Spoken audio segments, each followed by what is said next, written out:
Agradecemos, Senhor, por mais este momento em que a Sua luz vem iluminar o nosso coração, que passa muitas vezes por aflições. A Sua luz, Senhor, é um bálsamo suavizante que renova as nossas energias nestes dias difíceis, onde a nossa pequenez espiritual nos envolve repetidas vezes com a ansiedade e o medo.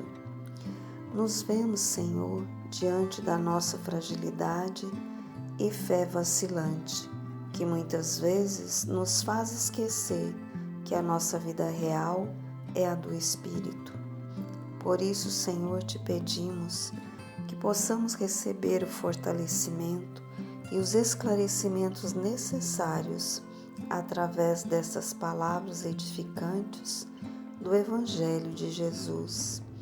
Graças à caridade praticada pelos teus emissários, temos recebido tantos benefícios que retratam a sua misericórdia e os cuidados que Jesus tem com cada um de nós, seus velhos conhecidos. Na hora em que se aproxima o nosso descanso físico, queremos, Senhor, te rogar que possamos ter por companhia o nosso anjo guardião e com ele aprendermos um pouco mais a cuidarmos de nós mesmos. E permita, Senhor, que tenhamos um tratamento contínuo do nosso mundo emocional, mas que também possamos ter ações contínuas para aprendermos a servir em Teu nome.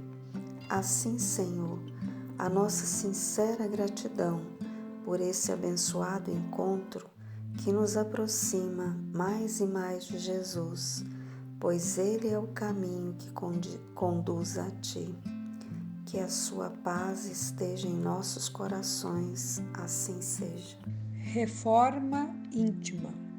Como a própria expressão comunica, quer dizer a mudança que fazemos por dentro.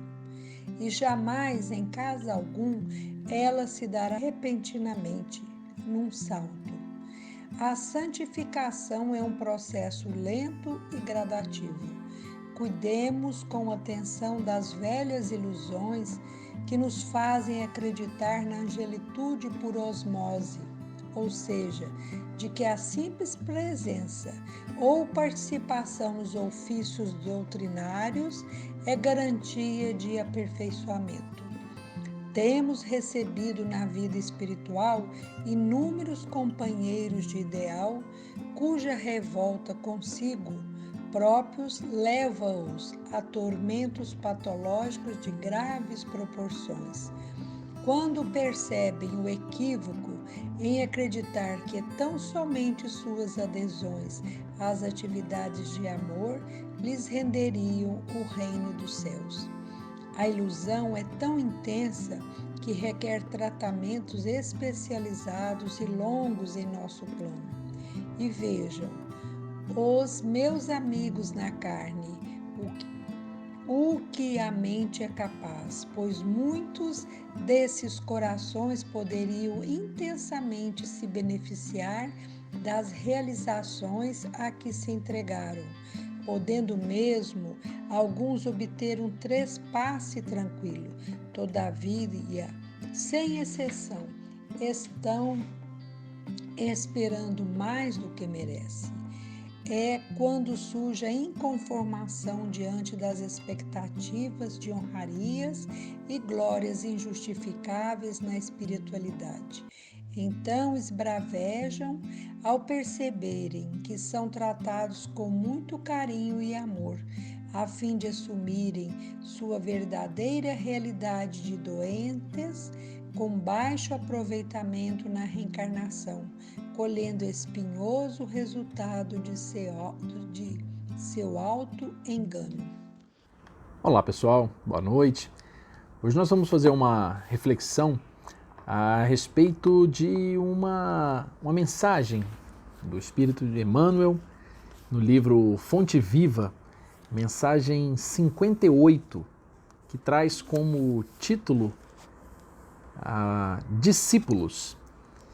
E aqui, desde o título, a gente já pode fazer alguma reflexão, imaginando o que são discípulos.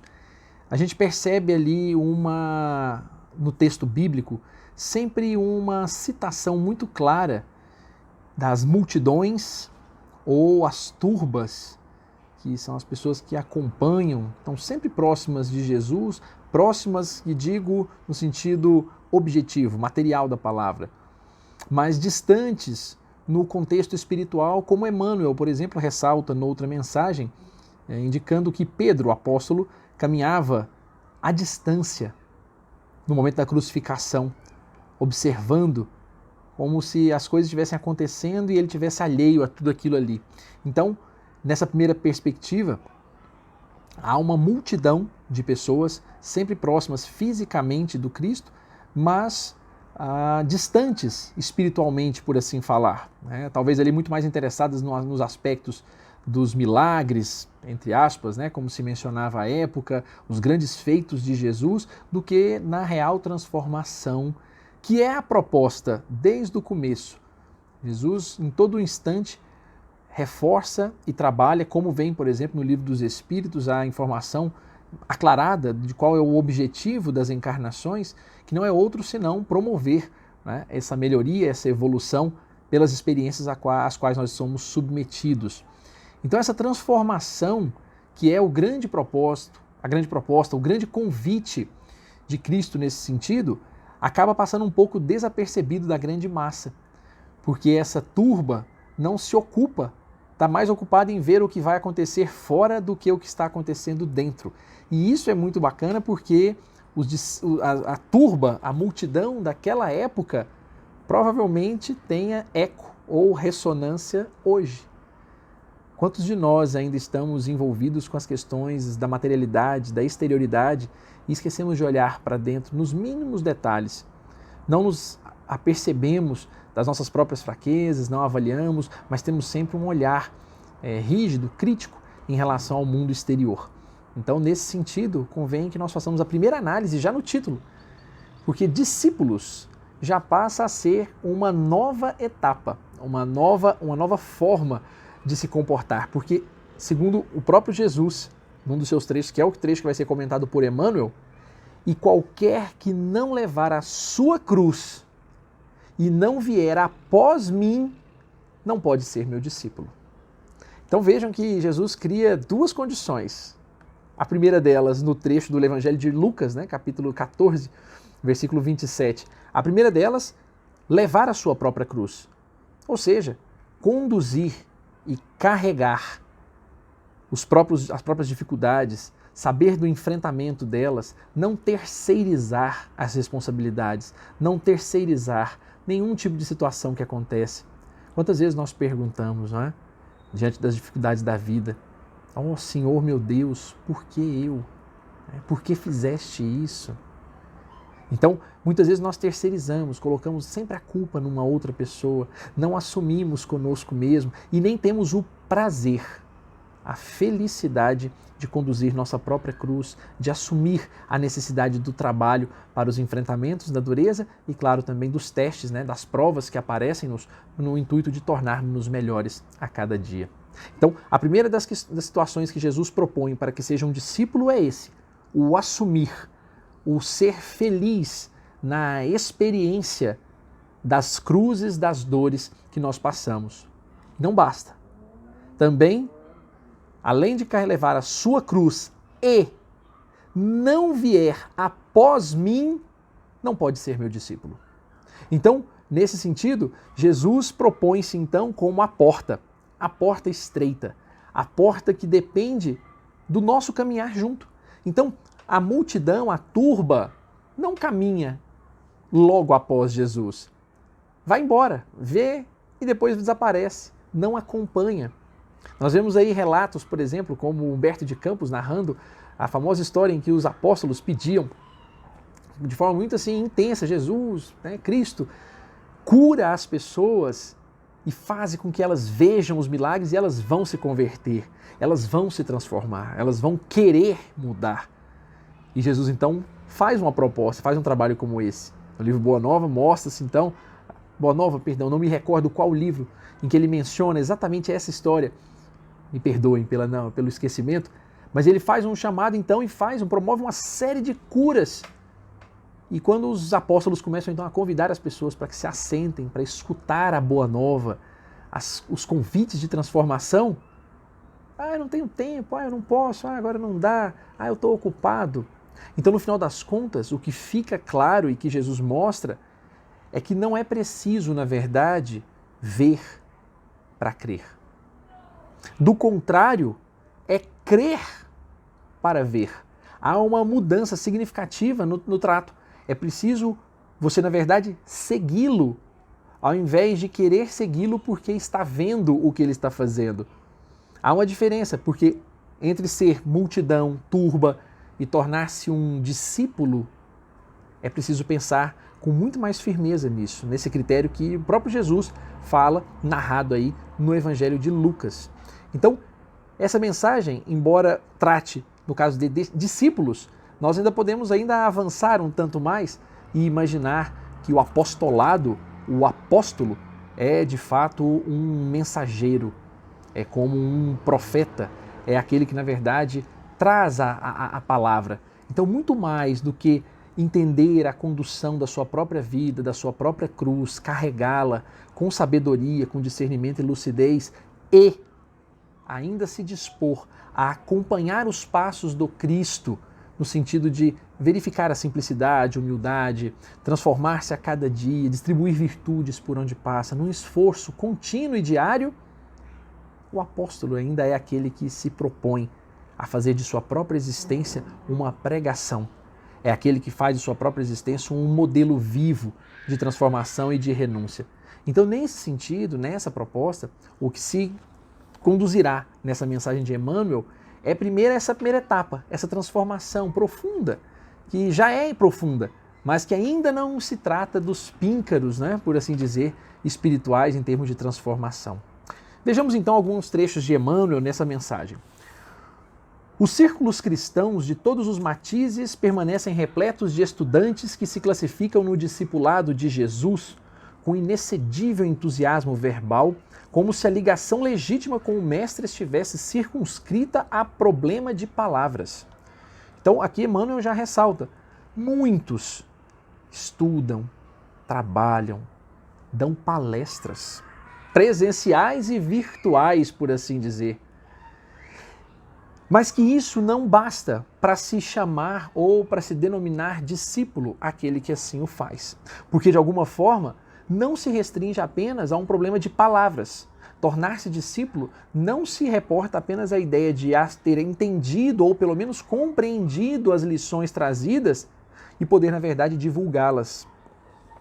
Ainda na sequência, nesse mesmo sentido, na realidade, porém, o Evangelho não deixa dúvidas a esse respeito.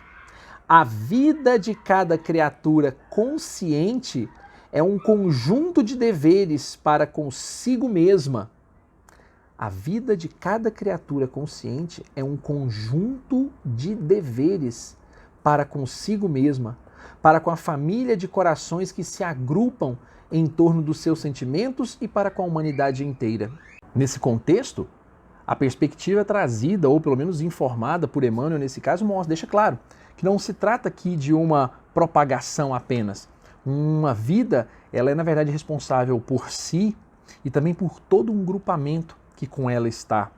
Então, nesse sentido, quando a gente menciona, inclusive na conclusão que ele faz desse trechinho, e não é tão fácil desempenhar todas essas obrigações com a aprovação plena das diretrizes evangélicas.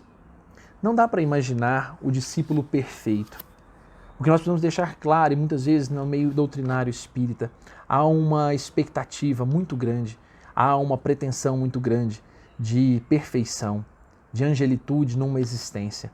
E esse é um cuidado especial que é preciso ter, porque embora se saiba, embora haja divulgada e claramente uma perspectiva de que ninguém é perfeito e assim por diante, há uma cobrança excessiva sobre todos.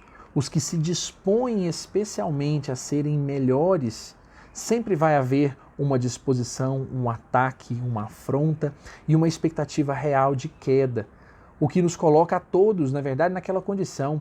É como técnico de futebol no Brasil não pode perder um jogo, como a gente vê por aí, que acaba sofrendo, é demitido. Para quem acompanha um pouco mais essas notícias sabe que está sempre andando na corda bamba, porque qualquer queda significa, na verdade, uma queda definitiva.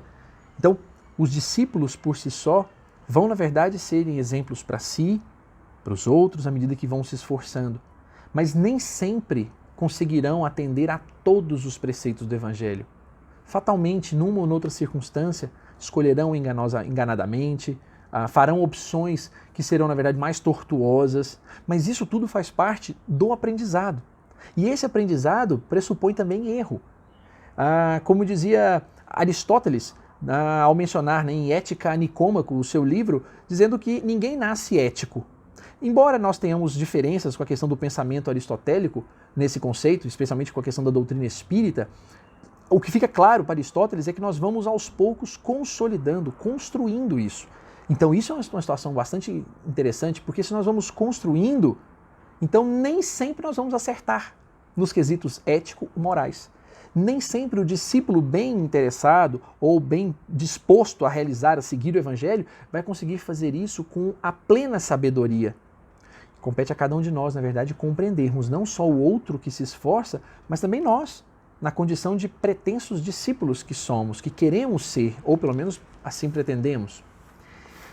Imprescindível se faz eliminar as arestas do próprio temperamento, garantindo o equilíbrio que nos é particular. Contribuir com eficiência em favor de quantos nos cercam o caminho, dando a cada um o que lhe pertence e servir a comunidade de cujo quadro fazemos parte. Aqui é o trabalho do discípulo, incansável, sempre pronto a servir. Esse é um recado importante. O discípulo serve. Como Jesus servia, fazendo como ele disse, vindo após mim. Na sequência, então está sempre pronto, como ele diz aqui, a buscar garantir o próprio equilíbrio, contribuir em favor de quanto lhe cercam, dando a cada um que lhe pertence. Os critérios trazidos ali no relato do homem de bem, por Kardec, menciona com clareza um discípulo honesto, que obviamente vai cair, vai errar, sim, vai fazê-lo, mas vai ter sempre essa disposição em realizar e cumprir as obrigações, não só as obrigações do mundo material, até porque quando lemos no capítulo 17, o capítulo O Dever, trazido pelo espírito de Lázaro, no Evangelho segundo o Espiritismo, ali fica claro que o dever não se trata das obrigações apenas materiais. O dever é uma perspectiva do espírito de crescimento, de tornar-se melhor sempre. Então, embora muitas vezes naquela tríade, né? Eu quero, eu posso e eu devo. Muitas vezes o que eu quero eu não posso, o que eu posso eu não devo e o que eu devo eu não quero. Nesse último item, o dever é trazido com algo gravado em nossa consciência, o dever de construirmos e sermos melhores a cada dia, de evoluirmos no termo trazido no Livro dos Espíritos. Entretanto, muitas vezes o que nós devemos, nós não queremos. Ainda não queremos. E aí há uma dificuldade, uma dissensão, por isso nós não conseguimos evoluir a contento no tempo, pelo menos, que se espera. Mas o discípulo está sempre com essa predisposição. Erra, deixa de fazê-lo nos dias ruins ou nos dias que não se dá bem, mas ele consegue, na verdade, manter já aquele espírito de servir a comunidade, como diz Emmanuel aqui. Sem que nos retifiquemos, não corrigiremos o roteiro em que marchamos. Então está aqui, Emmanuel nos dizendo aquilo que Santo Agostinho já nos esclarece no Livro dos Espíritos.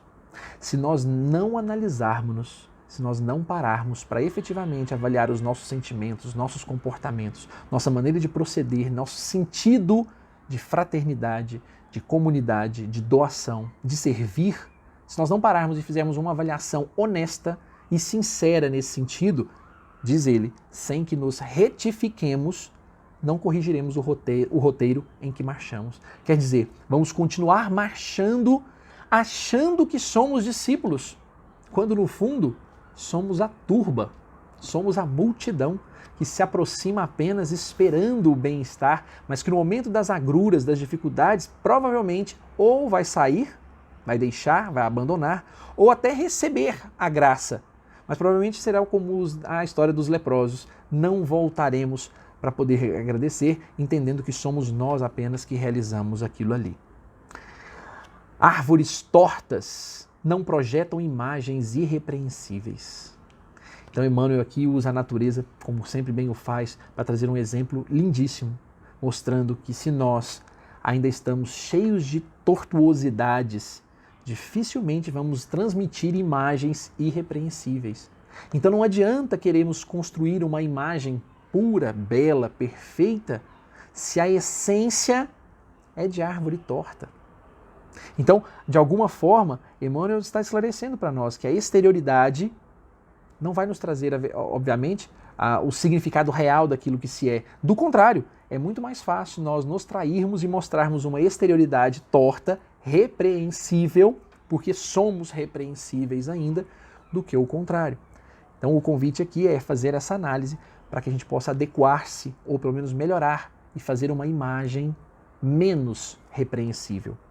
Se buscamos a sublimação com o Cristo, se buscamos. E aí Emmanuel faz uma condicional bem interessante aqui nesse caso. Então, se, porque se não buscamos, ainda não é aqui que vamos conversar nesse parágrafo. Mas quando ele diz, se buscamos a sublimação com o Cristo, ouçamos os ensinamentos divinos. Se buscamos, então ouçamos. Para sermos discípulos dele, é necessário nos disponhamos com firmeza a conduzir a cruz de nossos testemunhos de assimilação do bem, acompanhando-lhe os passos, que falávamos agora há pouco na introdução da nossa conversa. Ouvir, aqui nesse caso é o chamado ouvidos de ouvir, né? Não basta ouvir, é aqui na verdade incorporar, apreender esses ensinamentos, guardá-los, raciociná-los de alguma forma para vermos a melhor maneira de utilizarmos no nosso dia a dia. Há pessoas que têm, por exemplo, uma profissão, são médicos, vão exercer esses ensinos divinos no ofício que é realizado. Há pessoas que são, por exemplo, frentistas no posto de gasolina, vão realizar no seu ofício. Há pessoas que trabalham no lar, vão realizar nesse ofício. Onde quer que estejam, é preciso pensar. Nós não vamos, por exemplo, imaginar que eu vou, por exemplo, sair de casa e vou curar como Jesus curava. Eu não sou médico a princípio e não possuo nenhum dom, nenhuma mediunidade, nenhum trato nesse sentido que me permita fazê-lo. Então, de alguma forma, o meu trabalho de realização passa por essa análise. O que eu posso fazer dentro do meu contexto de vida, daquilo que eu realizo, para que eu possa então ouvir, se eu quiser buscar a sublimação com Cristo. Avante! Emmanuel diz, aprendizes existem que levam consigo o madeiro das provas salvadoras. Então olha só, hein? Levam consigo, fazem o trabalho ali de vivenciar, de experimentar as provas. Mas não seguem o Senhor por se confiarem à revolta através do endurecimento e da fuga. Então vejam, que esses que vão para o endurecimento, que vão, na verdade, entendendo todas aquelas provas e vão criando uma casca em torno de si, de rebeldia, de calar-se, de não tornar aquilo até mesmo uma forma de exemplificação para quem está ao lado, que não pensa nessa questão, como a gente já viu, que o discípulo precisa incorporar a ideia de comunidade, de fraternidade, de entender que a sua experiência de vida é também um exemplo para quem com ele caminha. Se vivermos, na verdade, só para nós nesse contexto, fatalmente, nós não conseguiremos cumprir a segunda tarefa. Estamos até levando a nossa cruz, não como Cristo entendia. Mas o segundo passo, que é ir após ele, ou seja, compreendendo aqueles raciocínios de humildade, de serenidade, de compreensão e vivendo uma vida a servir, independente das circunstâncias. E vejam, quando eu digo independente das circunstâncias, imaginemos aqueles que, na verdade, estão adoentados, acamados. Poderíamos pensar, como é que essa pessoa pode, na verdade, ela pode até encarar a dor com a serenidade e a sabedoria, a cruz da sua vida, primeiro passo. Como é que ele vai ser um discípulo? Como é que ele vai seguir Jesus? Só o fato dele não reclamar, manter a paciência, aceitar, na verdade, a condição com humildade de que muitas vezes depende, e até mesmo externando ou exteriorizando palavras de ânimo, de alento, de estímulo, de paz verdadeira, aí há um discípulo em andamento, há um discípulo em crescimento. Então todos somos capazes de fazer, desde que não nos reflitamos nesse sentido, trazendo isso para uma dureza e uma fuga. Corre atrás. Há pessoas que correm atrás do sofrimento, correm atrás da dor, querem sofrer e querem que doa. Muitas vezes, obviamente, não para poder aprender, porque um discípulo verdadeiro, ele quer a felicidade, ele quer a plenitude, ele quer paz. Mas ele sabe que para alcançar a paz não vai chegar à sua porta. Ele vai precisar, na verdade, do enfrentamento da dureza, da cruz, para que possa então perceber a paz em si. Como diziam, né, os romanos, tivis pacem para bellum. Se queres a paz, prepara-te para a guerra. A guerra é consigo mesmo, né, na verdade, para poder avançar e vencer suas próprias mazelas e más inclinações. Outros, então, primeiro Emmanuel cita, né, que aprendizes então que se fecham, carregam a cruz, mas reclamam e se fecham em ódio. Outros aparecem seguindo o mestre nas frases bem feitas, mas não carregam a cruz que lhes toca, abandonando-a à porta de vizinhos e companheiros. Então aqui é o contrário, né? Aqui Emmanuel já cita aqueles que, na verdade, parecem seguir o Cristo, entendem, ouvem os recados, tentam, na verdade, transmitir, mas não incorporam a própria existência. São as histórias famosas, não é? De palestrantes que passaram a vida inteira falando, e no final das contas, quando desencarnam nos livros e nas histórias espíritas, acabam indo para hospitais, ou então ficam ali apreensivos, perguntando-se, imaginando-se que vão estar num bom ambiente e descobrem que continuam na tarefa de aprendizes, longe de serem, na verdade, aqueles que imaginavam ser, porque, do contrário, carregavam toda a exterioridade da construção das palavras, e isso é algo muito normal, muito comum, porque afeta a nossa vaidade, o nosso orgulho, de cada um que, na verdade, educa uma pessoa, que fala para um filho, que fala para as pessoas, que procura ser um pouco melhor. Então, nesse sentido, aqui Emmanuel dá o outro exemplo. Mostra que aqui a pessoa, na verdade, procurava acompanhar o Cristo, o segundo elemento. Mas o primeiro, ante as dificuldades, não vivia, não experimentava aquilo. Então, nesse sentido, esses que parecem seguir a cruz, na verdade não o fazem, porque não estão carregando a cruz. Até ele faz um bom exemplo, né? Abandona a porta do vizinho. Na primeira dificuldade, larga, desiste, muda, transforma e deixa aquele trabalho que poderia ser realizado de lado.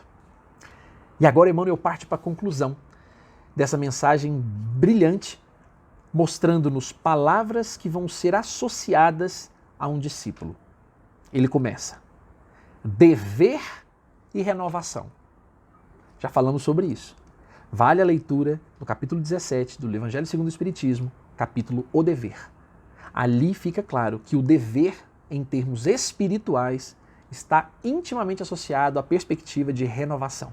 O espírito reconhece a necessidade de renovar-se e por isso o faz como um dever. Não o dever que o mundo nos oferece nesse sentido de achar ruim, eu tenho que fazer. Não.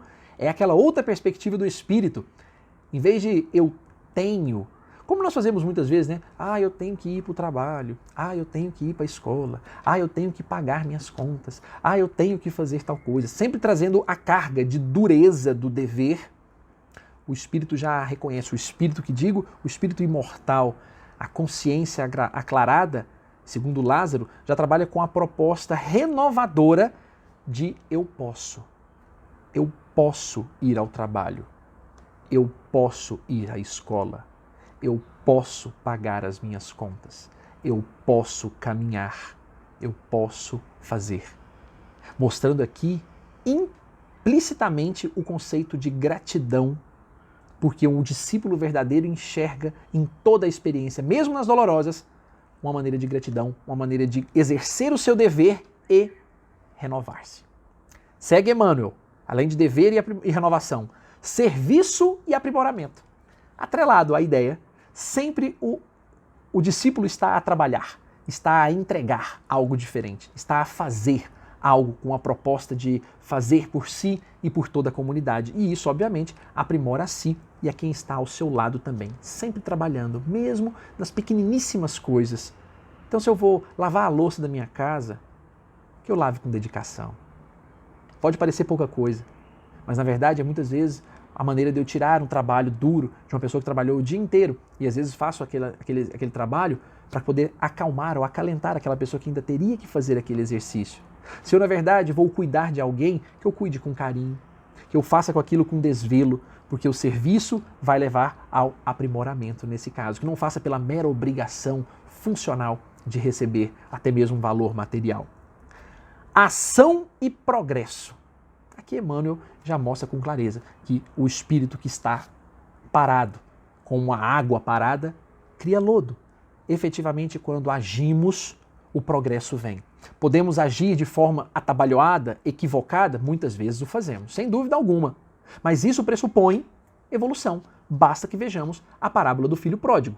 O filho, na verdade, que ficou estático nesse conceito, o filho mais velho, ainda estava imbuído de um sentimento de orgulho, de vaidade, que não permitiu sequer colocar-se na condição do outro irmão. Este filho teu volta. Este filho teu mostra com clareza que ele já se afastava daquela condição. E o outro, que parece que tomou uma decisão equivocada, experimentou a matéria, sofreu as agruras da matéria, carregou sua própria cruz e agora vinha pedir ao Pai: deixa-me segui-lo. Porque se os teus trabalhadores, os teus jornaleiros o fazem, tem tudo isso daqui, deixe-me trabalhar também. Há uma compreensão mostrando que é preciso ação, movimento, entrega. Se nós ficarmos esperando o mundo de regeneração, ele não vai chegar se nós não nos regenerarmos e ajudarmos a regenerar tudo que está ao nosso redor e que pudermos tocar de alguma forma. Essa é a ação e essa é a ideia de progresso que Emmanuel, brilhantemente, em 2 palavras, consegue traduzir para o discípulo que assim está disposto. Responsabilidade e crescimento espiritual. Aqui é uma decorrência que nós já falamos ou mencionamos e que o apóstolo aqui, Emmanuel, reforça nesse sentido. Responsabilidade que temos de entendermos que tudo que está ao nosso redor é possível que nós tenhamos mesmo responsabilidade assumida quando ainda estávamos desencarnados, antes de nascermos com essa proposta. E se assumirmos e realizarmos com a consciência tranquila, o crescimento espiritual há de chegar. E conclui então Emmanuel, já também finalizando a nossa reflexão dessa noite. Aceitação dos impositivos do bem e obediência aos padrões do Senhor. Aqui Emmanuel trabalha com um conceito de fé da maneira mais assertiva, que não é apenas eu ficar de braços cruzados dizendo: tudo isso daí Deus fez, sem agir. Porque quando nós dizemos aceitação dos impositivos do bem, aceitação dos impositivos do bem pressupõe, como lá no Livro dos Espíritos está, não fazer o mal não basta. É preciso fazer o bem. É preciso fazer o bem. E esse bem, na verdade, pode ser, como dissemos, uma miudeza. Como dizia Teresa de Calcutá, Faça as coisas pequenas, mas as faça com amor. Esse quantitativo de amor já mostra que na prática você vai falar: mas isso aí é uma besteira. Mas fazendo com amor já é um crescimento. Já é, na verdade, um impositivo do bem e obediência aos padrões do Senhor. Porque aí nós teremos aquela compreensão aclarada de que fé não é apenas acreditar. Fé é realização, é fazer, é operar, é ação. Esperança é, do contrário, a entrega divina. E obediência aos padrões do Senhor é exatamente essa esperança, a certeza de que tudo o que acontece é para o nosso bem. E o último parágrafo, trazido pelo Espírito Emmanuel, é exatamente a conclusão que nós esperávamos diante de tão grata mensagem. Somente depois de semelhantes aquisições, dever, renovação, serviço, aprimoramento, ação, progresso, responsabilidade, crescimento espiritual, aceitação dos impositivos do bem e obediência aos padrões do Senhor, somente após semelhantes aquisições é que atingiremos a verdadeira comunhão com o Divino Mestre. E aí então, me parece que nós teremos então condição nessa hora de dizermos que somos discípulos. Até lá, muitos podem ficar constrangidos e imaginar: mas está difícil, então eu vou ser da turba sempre. É uma questão de escolha, é uma questão de discernimento, é uma questão de vontade.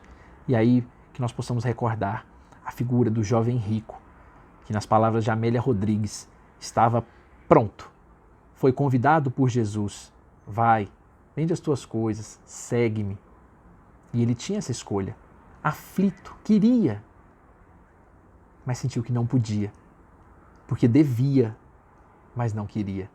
Então nós possamos nos lembrar dessa passagem e reforçarmos, porque segundo a Amélia Rodrigues, o jovem rico foi para poder exatamente participar dos grandes jogos de Cesareia e acabou desencarnando, não tendo a oportunidade de conquistar o que havia esperado, as questões especialmente do mundo material. Que nós possamos nos auxiliar, pensando sempre, todos os dias, se nós queremos efetivamente ingressarmos no tempo do discipulado, de efetivamente carregarmos as nossas cruzes e enquanto formos discípulos, elas vão estar ao nosso redor, conduzindo-as com sabedoria, com discernimento, com serenidade e com fortaleza moral, certo de que sempre estamos sendo ajudados quando assim o formos, não estaremos sozinhos, e acompanhando os passos de Jesus, ouvindo, estudando, dedicando, instruindo-nos, como já bem dizia Emmanuel também, né? Amai-vos e instruí-vos. Um forte abraço a todos e que possamos nos encontrar sempre nessa perspectiva de tornarmos-nos primeiramente discípulos e quem sabe um dia sermos aí verdadeiros apóstolos, transformadores do mundo por meio de nosso exemplo e nossa condução de nossa própria existência. Jesus gosta de você, Jesus quer o seu amor, seja você bonitinho, seja como você for, é o amor sem distinção, ele só olha o coração, ele só quer que você ame o seu irmão. Jesus gosta de você, Jesus quer o seu amor, seja branco ou amarelo, seja como você for, é o amor sem distinção, ele só olha o coração, ele só quer que você ame o seu irmão. Jesus gosta de você, Jesus quer o seu amor, na fartura ou na pobreza, na alegria ou na dor, é o amor sem distinção, ele só olha o coração, ele só quer que você ame o seu irmão.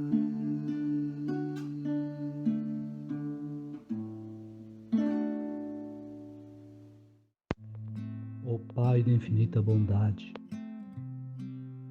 eu agradeço por mais este dia, por mais esta oportunidade de estarmos aqui reunidos em Teu nome, para poder estudar a Tua mensagem de amor e de paz.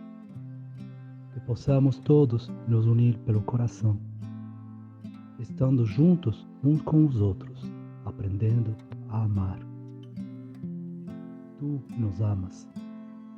Não conhecemos realmente esse verdadeiro amor, mas estamos aqui a caminho para poder nos tornar uns instrumentos em favor de todos, para que toda a humanidade possa sentir a Tua presença no coração e assim nos tornarmos filhos dignos de Ti.